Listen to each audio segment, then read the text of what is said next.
Today's talk is called How to Deprogram from the Matrix. The time has come that we courageously acknowledge that society has undergone a mass brainwashing, and it is time for us to actively deprogram our minds in order to be completely immersed in the evolution of our consciousness and our culture. So, how do we do this? We have to acknowledge, first of all, first and foremost, we need to recognize that programming is everywhere. It's everywhere. Whether it's in the media, whether it be in the schools, whether it be by your family, whether it be by your church, whether it be by your subgroups, whether it be by the work situation that you work in, the corporate lifestyle that you might live or lead. Programming is everywhere, but we also need to acknowledge that it isn't all bad. It isn't all bad. The reality of it is that your parents did the best they could to program you to be a decent human being, to have manners, to, not kill puppies, whatever it is, trying to teach you right from wrong. That's the positive aspects of programming, whether, if it's done by family or churches or whatever it may be. Not all programming is evil. We are never going to wipe the slate clean. What we need to do is we need to acknowledge what is the difference between positive programming and negative programming. And unfortunately, we've inherited a lot of misinformation. We've inherited a lot of superstition. We've inherited a lot of mistakes, a lot of irrational and untrue beliefs. Great example is hatred, bigotry, homophobia, racism, white supremacy. These are all inherited programs. Great example, great timing for this talk today. These are programmed into the youth. It does not come naturally. But the reality of it is that it is everywhere, whether it's your television, whether it's your job, whether it's your friends. You are constantly being bombarded and have been your entire life with some type of programming. And again, like I said, our task here is to tell the difference between what is positive and what is negative programming. When it comes to deprogramming ourselves from the matrix, another reality that we need to be aware of is the fact that programming and deprogramming are a constant, ongoing process. So while we may be taking the initiative, let's say a good example, when I went through my quote-unquote deprogramming from my past lifestyle, I threw out my television. I didn't listen to commercial radio. I still don't listen to commercial radio. I still don't have cable television. But those were the two steps that I took to make sure that I was cleansing myself, starting the process of deprogramming.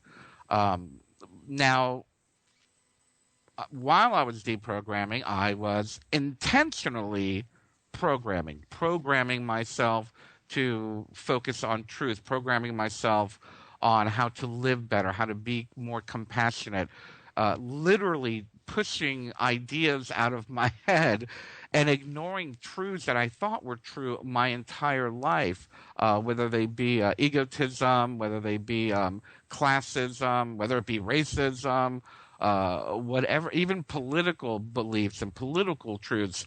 I literally had to go out of my way to program new thoughts to replace those thoughts. Remember, programming is the way our brain reacts. Programming is coming from our subconscious.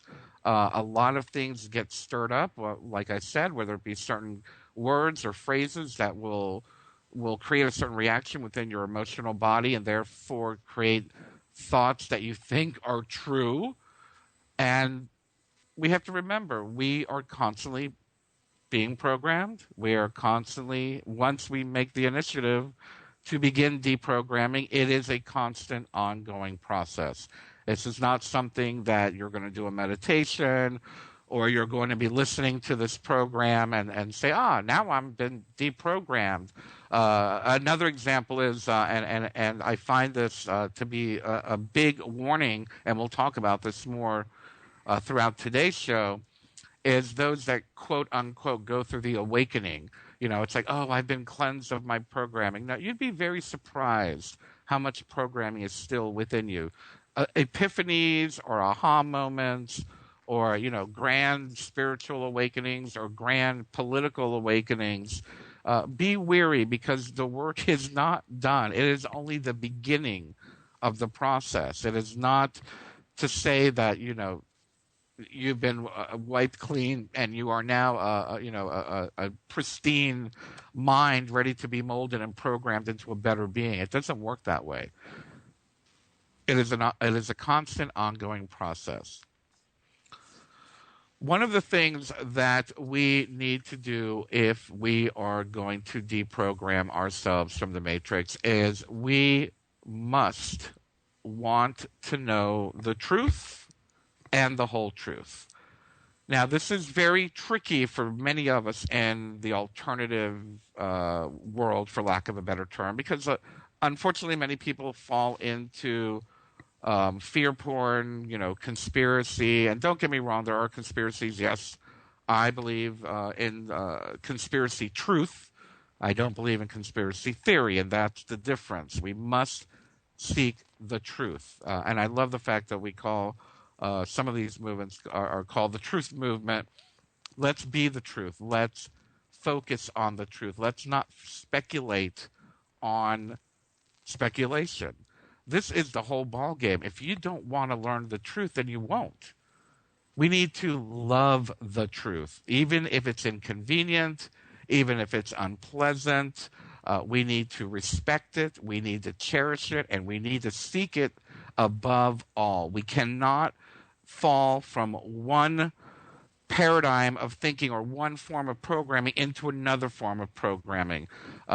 We see this a lot in the alternative cultures, subcultures. Again, like I said, the truth media, consciousness media, awakening media, lightworker media, starseed media, whatever type of alternative media you're into. It's very easy to fall from quote unquote, and I don't like to use this term, but I'm going to use it just because people understand what I mean.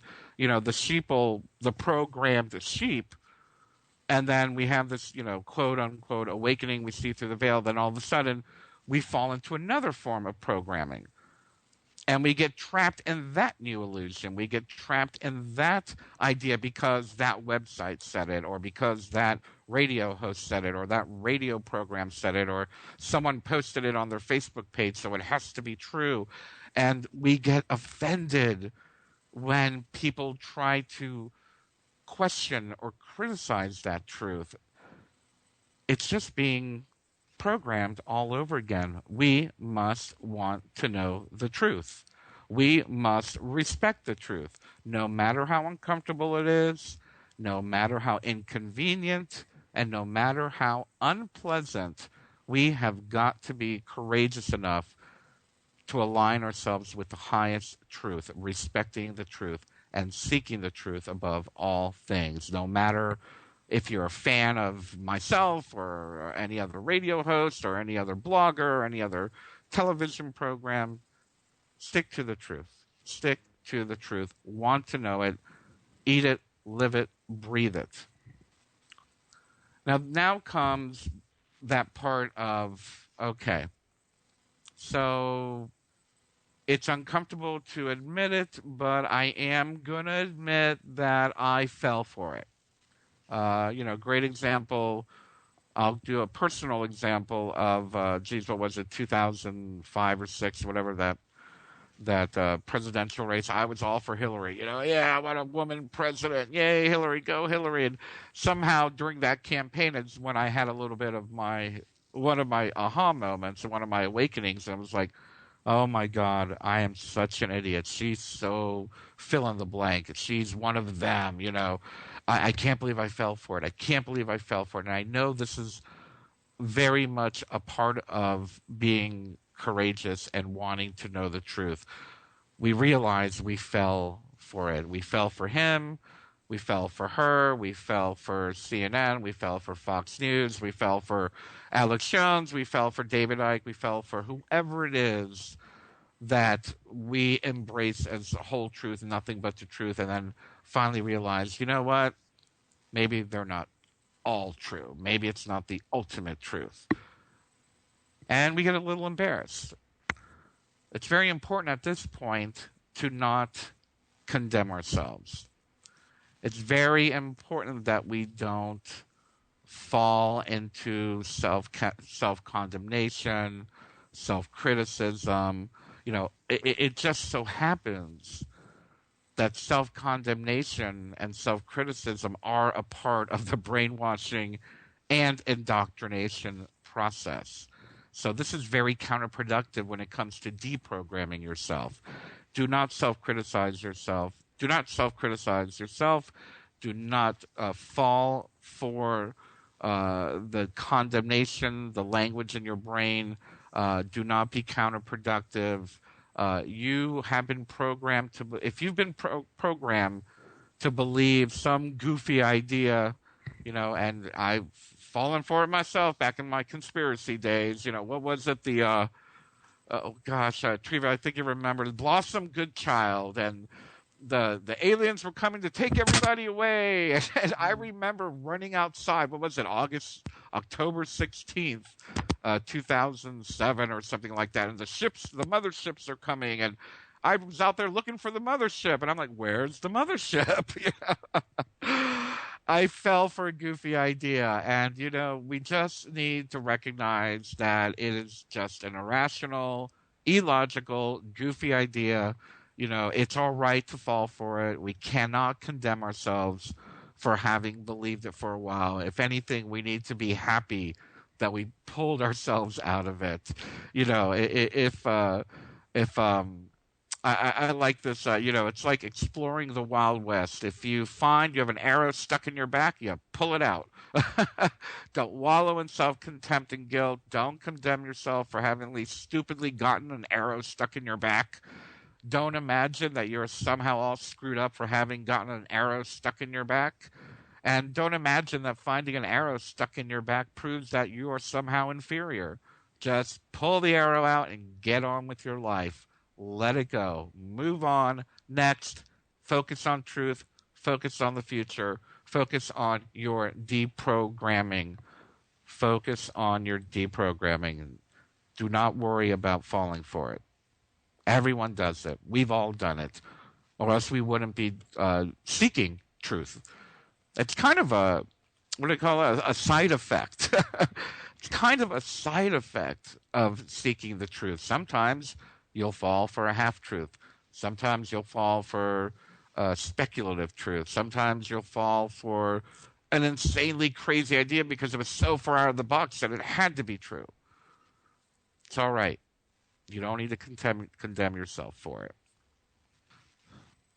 Another aspect of deprogramming ourselves from the matrix is, and as we're talking about this condemnation, we need to be aware of external condemnation or passive-aggressive condemnation. And again, speaking that if this leads to you condemning yourself or self-criticizing yourself, this is all a part of the whole brainwashing game. A great example of this, of course, is the media. Anything that, and this is what I mean by passive-aggressive condemnation. Beer commercials are a great example of passive-aggressive condemnation. Here we have this moron with all these gorgeous women around him, and he's drinking that beer, and it's basically, that's passive-aggressive condemnation. If you don't have this beer, you're not cool. You're not going to have that pretty girl. Or for women, we see it all the time in the magazines. Gorgeous women in, Victoria's Secret's lingerie and tons of makeup and their hair done and whatnot. And what does that tell them? That's passive-aggressive condemnation. If you don't have this bra, if you don't look like this, you are not beautiful. We see it all the time. We also see it within our friends, and we see it within our families. We see it at our jobs. We see it at our churches. Be careful of the churches. They are great at creating self criticism and self condemnation. Be very aware. We again, if you are focused on the truth, the whole truth, and deprogramming yourself, you have to be courageous enough to say, you know what, that pastor makes me feel like crap. That religion makes me feel like crap. That that nun, that speaker, that new age philosopher, whoever it is, whatever your spiritual path is, if they are making you feel bad, if they are degrading you and not lifting you up to accept yourself wholly and fully, that leads to self condemnation. Be very, very careful. We cannot be in a place, we cannot deprogram ourselves if we allow this type of programming into our lives daily, weekly, monthly, however often it is that you are around it. Um, we need to understand that when someone is reading us and listing our faults, it's always meant that it always means that they want to control you. Any organization, any leader, any church, any religion, any temple, whatever it is, anything that wants to list your faults and make you feel bad about who you are is trying to control you. Be very aware of that, especially in the media, especially in television programs, especially in radio programs. You know, they want you to change your behavior to something that they want, to something that is in line with their belief or in line with them to make a profit.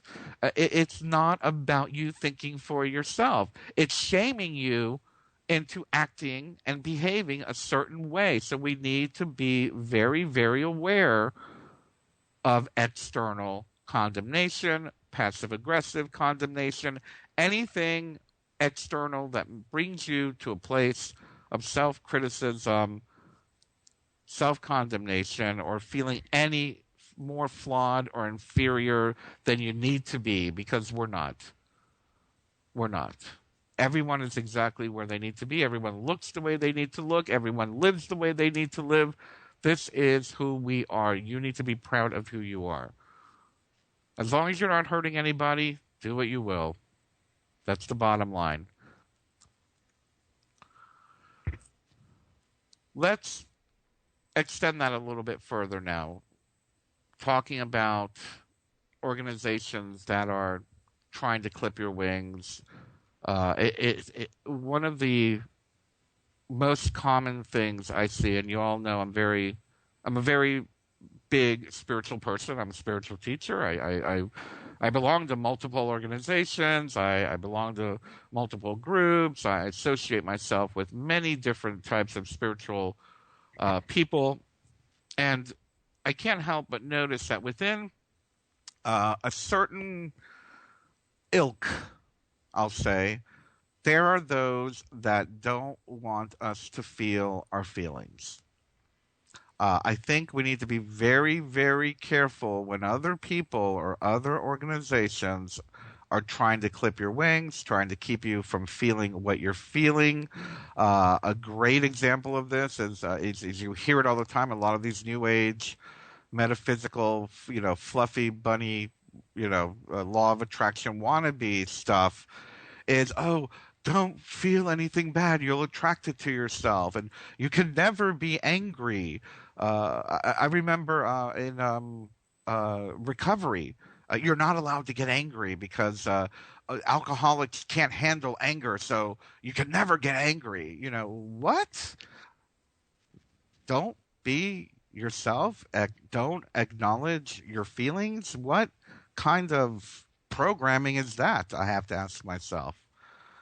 We need to be very careful, again, the idea that people are not letting you feel what you feel, or organizations or anything that tries to tell you what you feel is not justified is a form of external programming. And they were probably programmed themselves, so you kind of have to forgive them and move on. But If I'm angry, I'm going to be angry. If I'm sad, I'm going to be sad. I literally had a woman once tell me, you say you're spiritual, but you do this and you get angry and you get sad and you've got a filthy mouth when you get angry or something. I forgot what it was. I'm making it up. I'm paraphrasing. I'm not making it up. I'm paraphrasing it.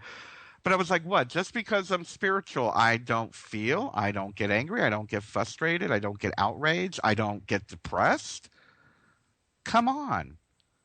We are allowed to feel what we're feeling. You know, again, it drives me crazy to hear, things like, an AA saying you cannot handle anger. That should be left to those better qualified to handle it. That's pseudo religious garbage, and it will cripple you from moving forward. It will cripple you from deprogramming, from by putting doubt that you are not worthy. So beware of anything that says you are not worthy, that you can't handle it. You can't handle the truth. Yes, you can. Yes, you can. And you will get by. You will be able to move on, and you will be able to get something out of your life that has not been programmed into you to believe that it's what you want. Be very aware of all of that. And let's move on. Let's move on to the second half of today's program. And the next topic that we must be aware of as we are going through the deprogramming process that we have initiated, we must initiate the process ourselves, of course, is we need to be aware of wanting to believe and speculation. And what I mean by that is how many times well, here, a great example. A great example is our government. Our national government, the nationalism, the nationalistic fervor that is out there in the United States. We people want to believe that we are right, that we are doing the right thing by going and starting these wars in the Middle East to create world peace and whatnot. It goes on with so many other different things, wanting to believe in the fact that Jesus Christ is going to come back one day and save the world, wanting to believe that UFOs, the mothership, is coming and going to lift us off and take us to another place. I have seen, and we see it all the time in, subculture, alternative subculture, where people will go out of their way trying to make something real that is not real. Many times I'll see, a video of a UFO. I'm like, that's not a UFO. I'll see a picture of a ghost. It's like, that's not a ghost. That's a fingerprint. The orbs that are really dust on the lens. Wanting to believe, making ourselves believe it and doing everything we can to,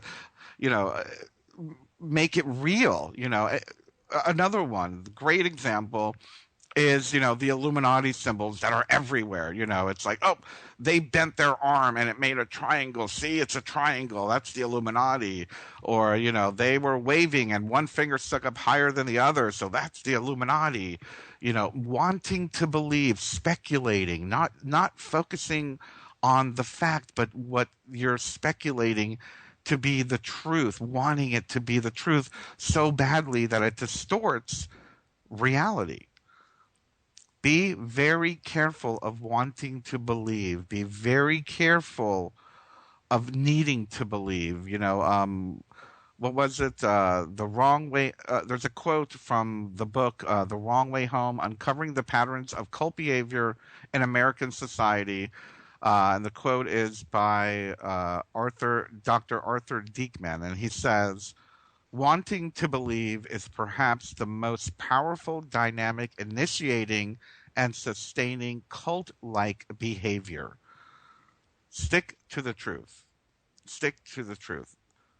Understand that just because some radio broadcaster or some website or some Facebook page says the aliens are going to land at the Olympics. I remember that one. And everyone's going to be saved. And the aliens are going to talk to our leaders, and we're going to have galactic peace, for the rest of time. And it's a wonderful thing that we'd want to believe. Of course, I want to believe that.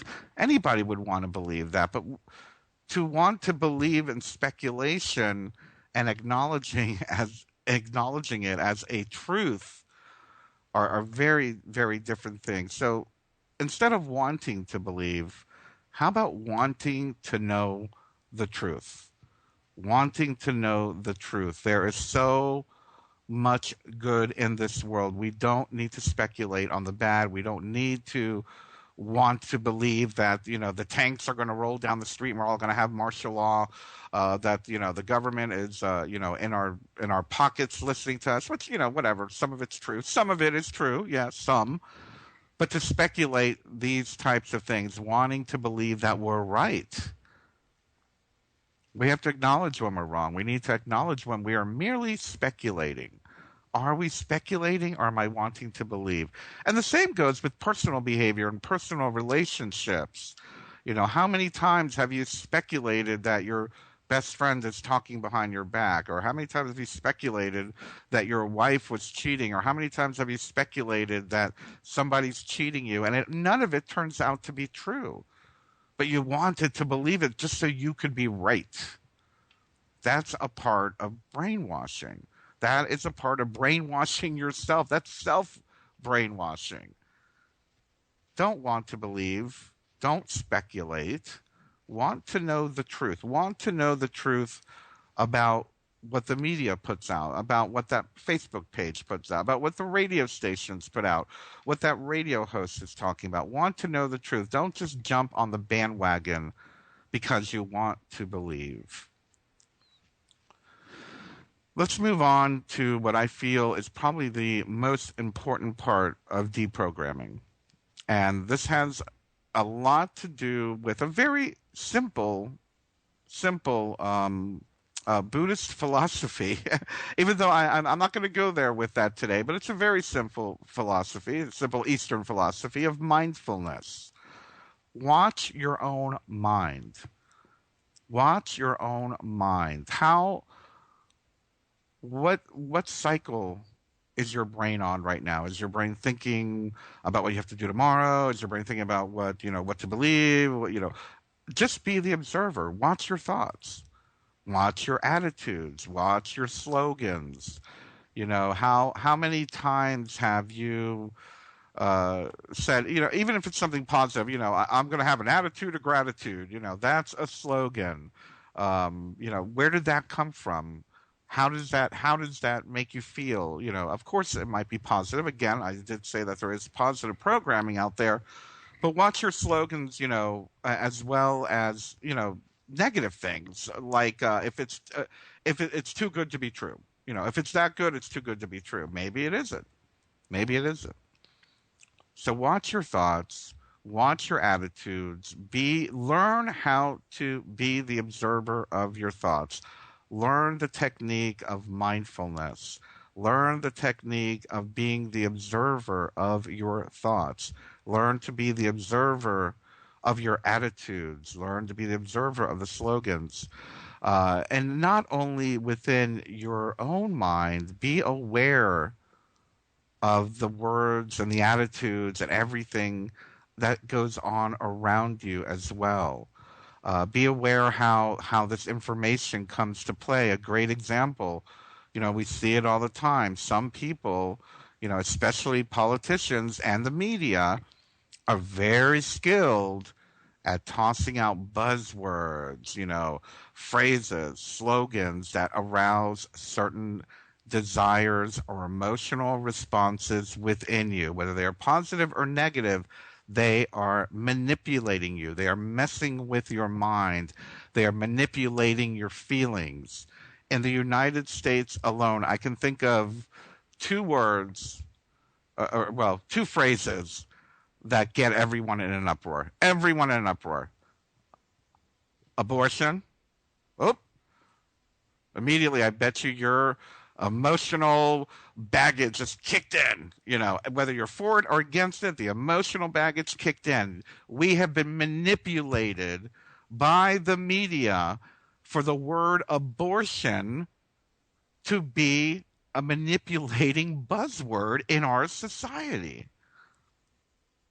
Think about it.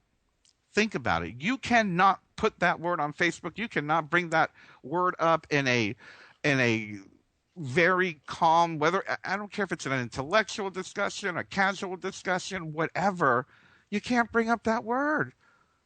Everyone goes crazy, for, against, don't care, whatever. It is because we have been brainwashed to let that be a buzzword to manipulate the masses. The same thing goes with the word racism.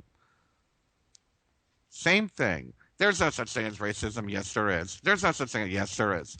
These are buzzwords and slogans that have been cultivated, probably tested by marketing groups to see how people react to it, that are being thrown out in the media all the time to manipulate us, to manipulate the masses, to manipulate our reactions, and worst of all, to keep us divided.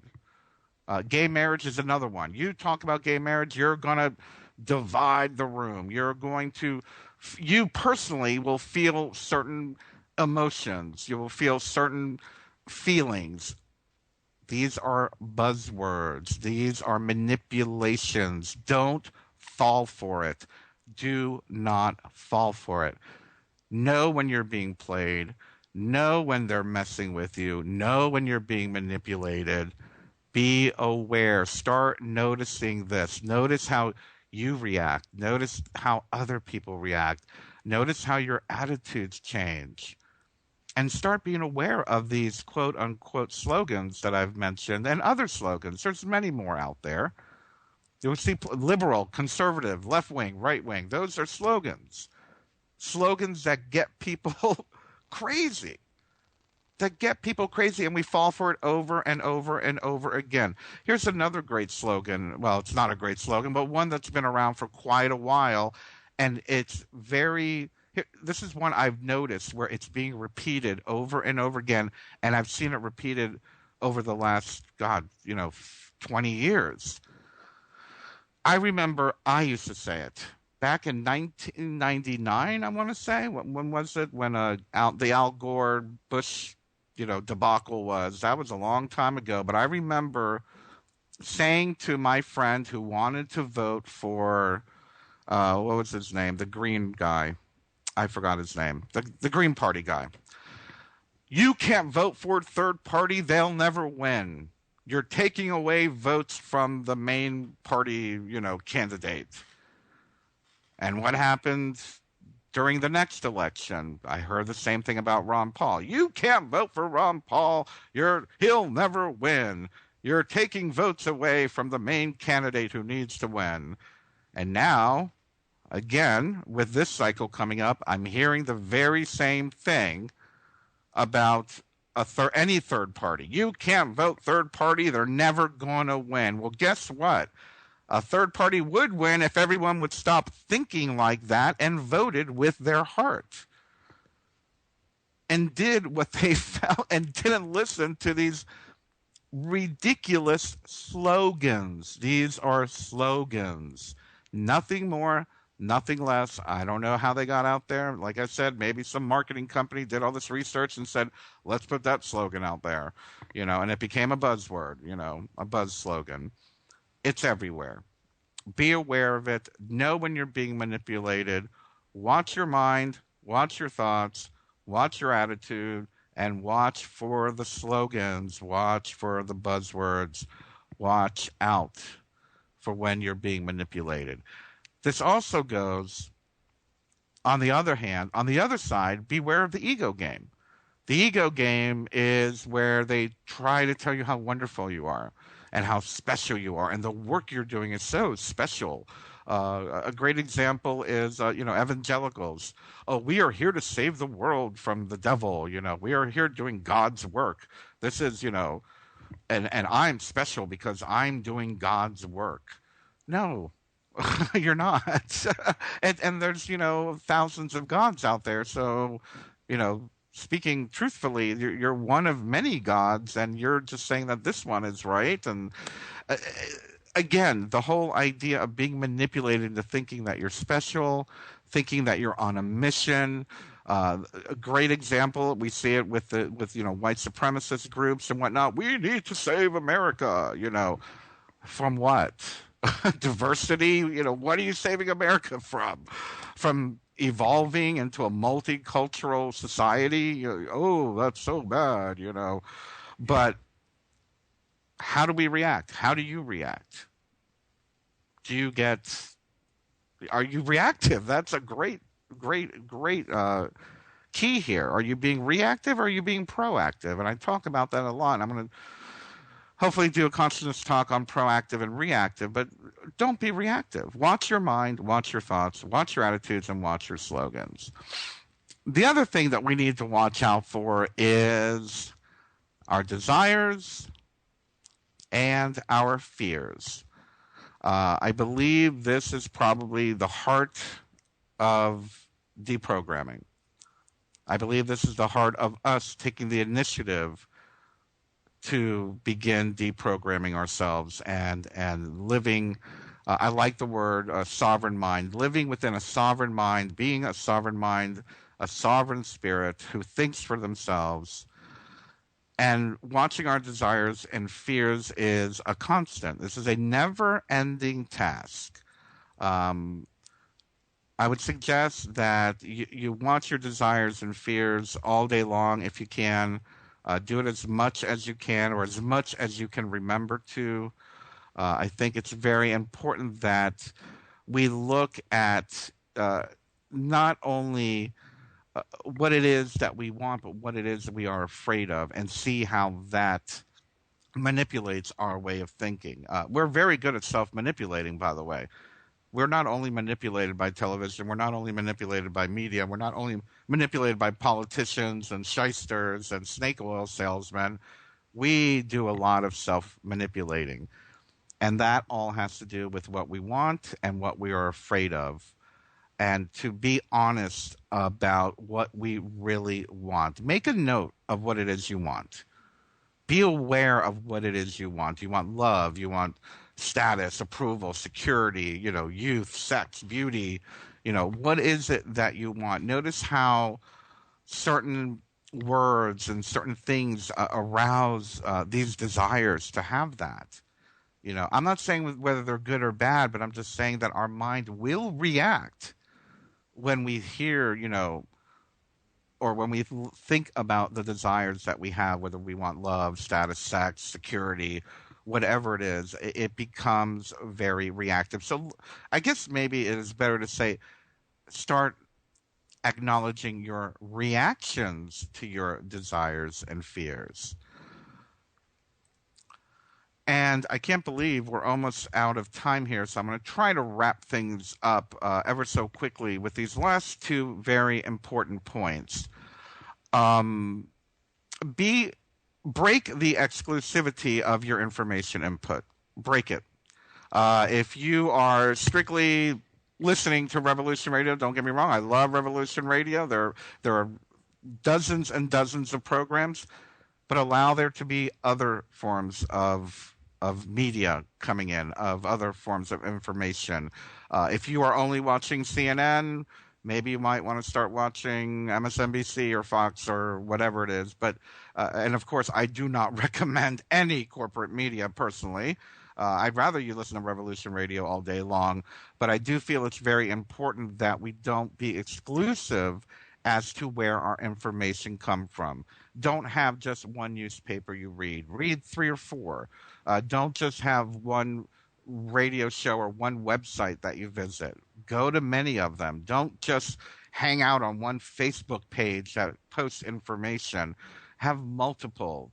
Have more than one social media that you pay attention to if that's what you're into.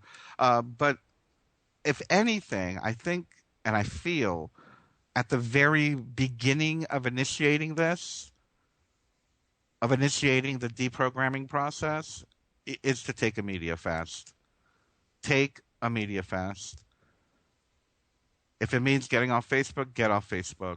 If it means canceling your cable subscription, cancel your cable. If you can't control yourself, to not read news, whether it be alternative or mainstream, you obviously have a problem.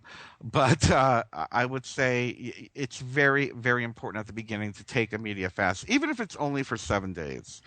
Don't watch any news, don't listen to any news, don't read any news.